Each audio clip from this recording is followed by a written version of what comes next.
இன்றைக்கி குட்டீஸ் கிட்ட என்ன வேணும்னு கேட்டால் அவங்க நூடுல்ஸ் வேணும் அம்மா அப்படின்னு சொன்னாங்க. சரின்னு சொல்லிட்டு அவங்க 2 பேத்துக்கும் எக் நூடுல்ஸ் தான் ரெடி பண்ணிகிட்ருக்கேன். அப்படியே ரெடி பண்ணிட்டு கையோட ஒரு பிளேட்டில் போட்டு ஆற வச்சுட்டோம் அப்படின்னா கொஞ்சம் நேரம் கழிச்சு ஊட்டி விட்டுடலாம் அப்படின்னு சொல்லிட்டு பிளேட்டில் போட்டு வச்சுட்டு இருந்தேன். தம்பி வந்து அம்மா அம்மான்னு சொல்லி கிச்சனுக்குள்ளேயே தான் நின்றுருந்தேன். எனக்கு சிங்கில் கொஞ்சம் பாத்திரங்கள் இருந்துச்சு, அதெல்லாமே க்ளீன் பண்ணிகிட்டு இருந்தேன்.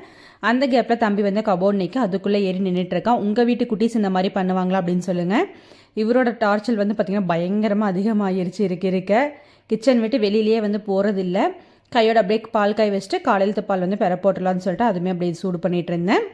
ஸ்நாக்ஸ்க்கு வந்து பார்த்திங்கன்னா மாதுளம்பழம் தொளிச்சு கொடுத்துடலாம் அப்படின்னு சொல்லி மாதுளம்பழம் தான் வந்து தொளிச்சு கொடுத்துட்டு இருந்தேன் பாப்பா தம்பிக்கு. ஹஸ்பண்ட் ஆஃபீஸ்லேருந்து வந்தோடனே கஸ்டர்ட் கொடு அப்படின்னு சொல்லி கேட்டாங்க. சரின்னு சொல்லி அவங்களுக்கு போட்டுட்டு கொடுத்துட்டு இருந்தேன். நாங்கள் வந்து மத்தியானமே சாப்பிட்டோம். சரி அவருக்கு மட்டும் தனியாக எடுத்து வச்சுருந்தேன், போட்டு கொடுத்துட்டு இருந்தேன்.